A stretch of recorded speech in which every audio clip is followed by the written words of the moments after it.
Sarah Ferguson's cancer journey after she almost skipped Checkup until family intervened. 2024 has turned out to be something of an ordeal for the royal family, with the King, the Princess of Wales, and Sarah, Duchess of York, all receiving treatment for cancer. Sarah Ferguson credits her sister with an intervention that turned out to have been a lifesaver. She was diagnosed with malignant melanoma, a dangerous form of skin cancer, in January 2024, just a year after receiving a breast cancer diagnosis. She confessed to having almost skipped the appointment with a skin specialist that resulted in a life-saving intervention. She told The Sun, "I had almost missed the appointment as I couldn't face a journey into central London on a hot summer's day and thought I would put it off."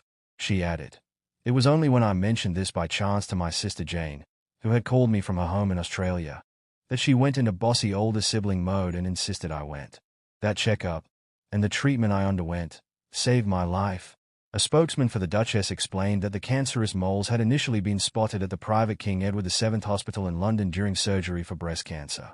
He explained, "Her dermatologist asked that several moles were removed and analyzed at the same time as the Duchess was undergoing reconstructive surgery following her mastectomy, and one of these has been identified as cancerous.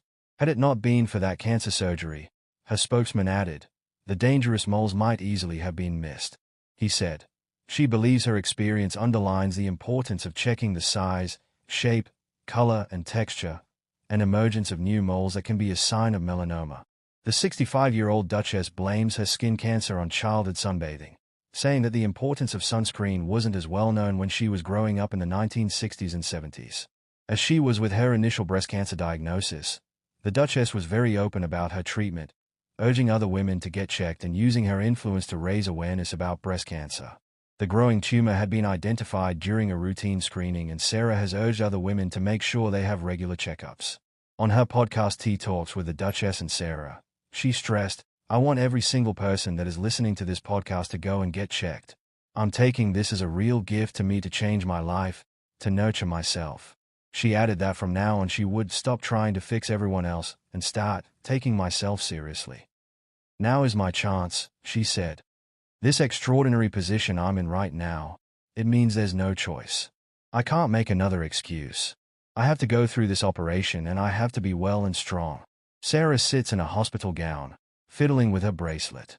The room is sterile, cold. A doctor, mid-40s, enters, carrying a clipboard, his face grave. Sarah closes her eyes, absorbing the words, fear and disbelief mingling on her face. "You never think it's you. You can be the Duchess of York or the Queen of England. It doesn't matter. When you hear the word cancer, the world goes silent." Sarah in a hospital bed post-surgery. The once vibrant woman looks frail, her hair tied back, the remnants of anesthesia dulling her bright blue eyes. Beatrice and Eugenie flank her, holding her hands tightly.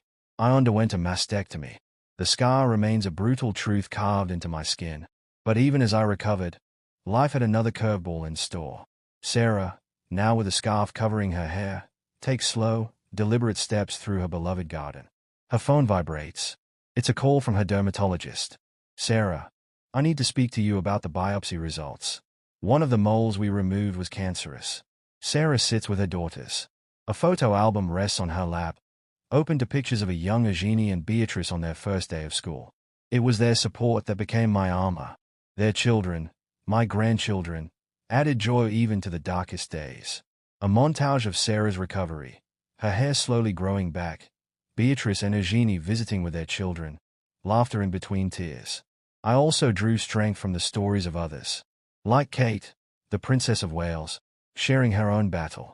There's something about solidarity in pain that uplifts you." Sarah stands beside Sally Dinver, an actress and breast cancer survivor, as they tour a new research center. The Duchess speaks passionately to the crowd, her eyes glistening.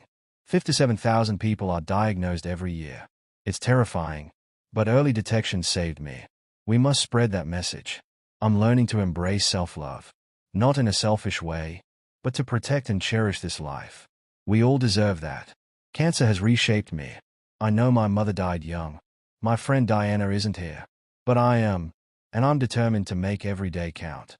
Fade out on Sarah walking in her garden, sunlight breaking through the clouds, illuminating her resilient smile. "And it all started because my family wouldn't let me skip a checkup.